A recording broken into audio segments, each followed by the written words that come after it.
Selamat siang, salam sejahtera bagi kita semua. Perkenalkan nama saya Daniel Samosir.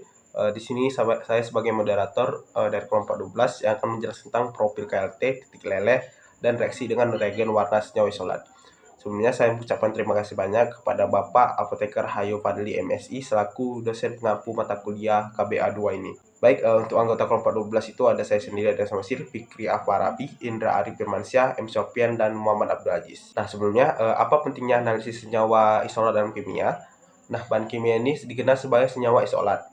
Ada senyawa yang berhasil dipisahkan secara efektif dari campuran kompleks atau sumber alam menjadi bentuk yang lebih murni melalui prosedur seperti ekstraksi, fraksinasi, atau proses pemisahan yang lainnya.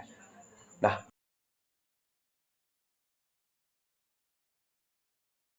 kemudian kita masuk ke dalam profil kromatografi lapis tipis. Nah, KLT ini merupakan suatu proses pemisahan yang mana analit dalam sampel terdistribusi antara dua fase, yaitu fase diam dan fase gerak yang berupa pelarut. Untuk prinsipnya itu menggunakan perbedaan polaritas. Nah, untuk alat dan untuk KLT ini dimulai dari plat KLT. Plat KLT ini disesuaikan juga, tapi biasanya menggunakan silika gel. Eluen pun nggak ada patokannya, sesuai dengan eh, yang sesuai dengan sampel yang kita gunakan. Lalu ada pipa kapiler, chamber. Untuk prosedur analisis KLT ini dimulai dari persiapan, pembuatan sampel, pemilihan pelarut, lalu pemilihan lempeng, pelarut standar, pengembangan plat, lalu visualisasi hasil menggunakan lampu UV, pengukuran dan identifikasi, pengukuran kuantitatif. Nah, dilihat dari gambar di mana sampel ditotolkan ke dalam silika gel dengan 3 totolan, lalu dimasukkan ke dalam chamber yang berisi eluen, lalu dibiarkan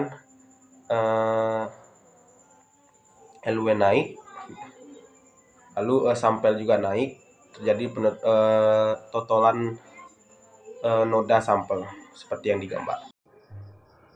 Baik, selanjutnya yaitu interpretasi hasil KLT.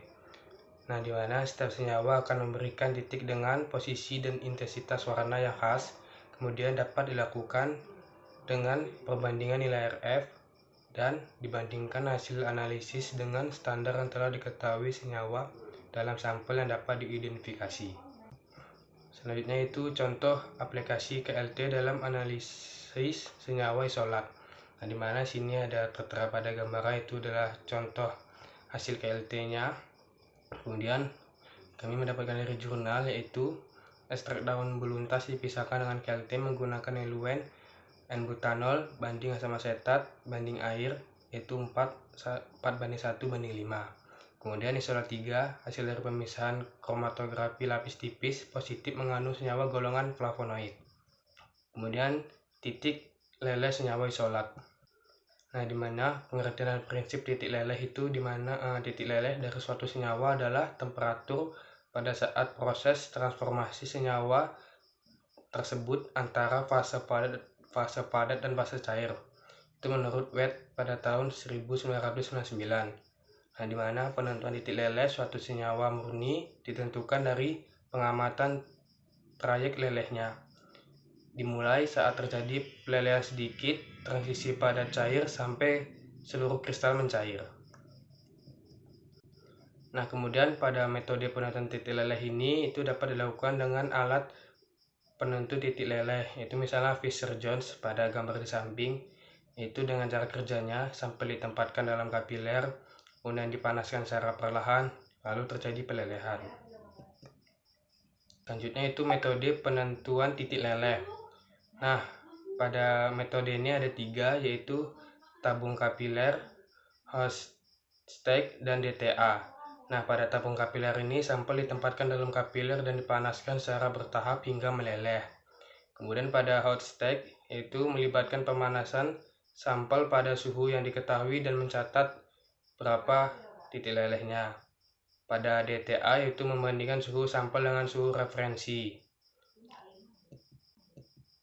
Selanjutnya itu interpretasi hasil titik leleh, di mana ada 2, yaitu mengidentifikasi secara kualitatif sampel yaitu rentang titik leleh eksperimental dari sampel yang tidak diketahui dapat dibandingkan dengan nilai-nilai yang terdapat dalam literatur.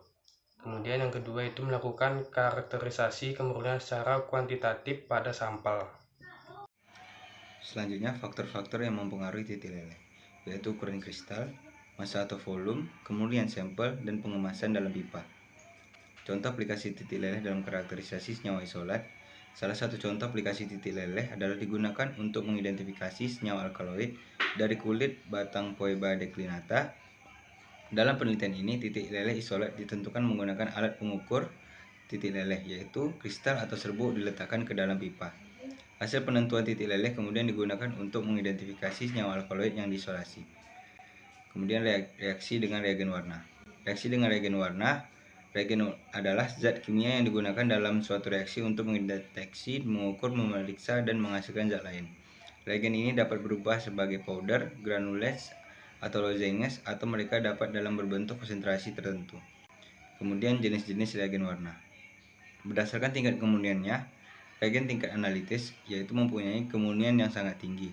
Zat kimia tingkat lain tergantung pada tingkatan dari penggunaannya.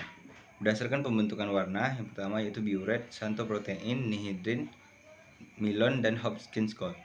Berdasarkan reagen alami yaitu Fenton reagen, Grignard reagen, Collins reagen, Fehling reagen, dan Milon reagen. Sekian dari saya, terima kasih.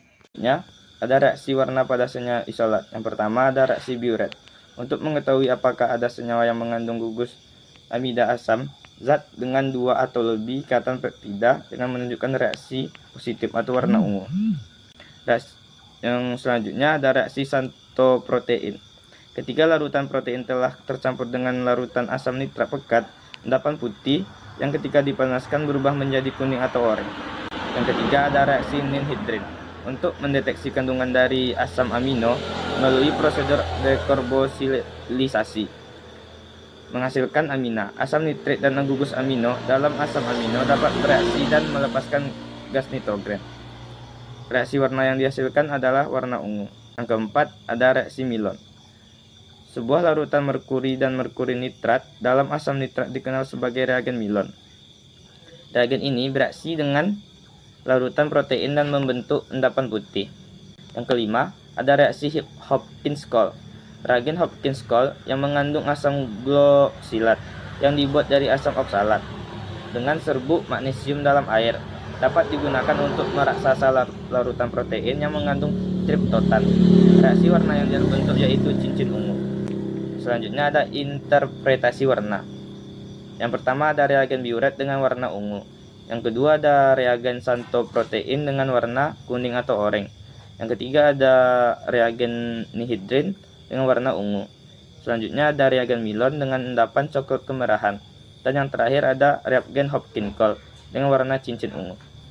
Baik, selanjutnya penggabungan hasil analisis KLT titik leleh dan reaksi dengan reagen warna.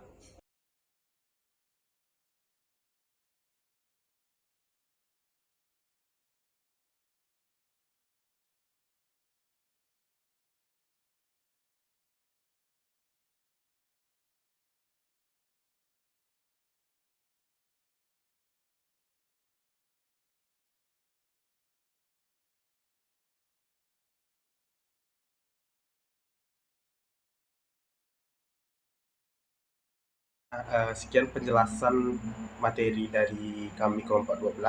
Mohon maaf jika ada kesalahan kata maupun perbuatan. Saya akhiri. Terima kasih.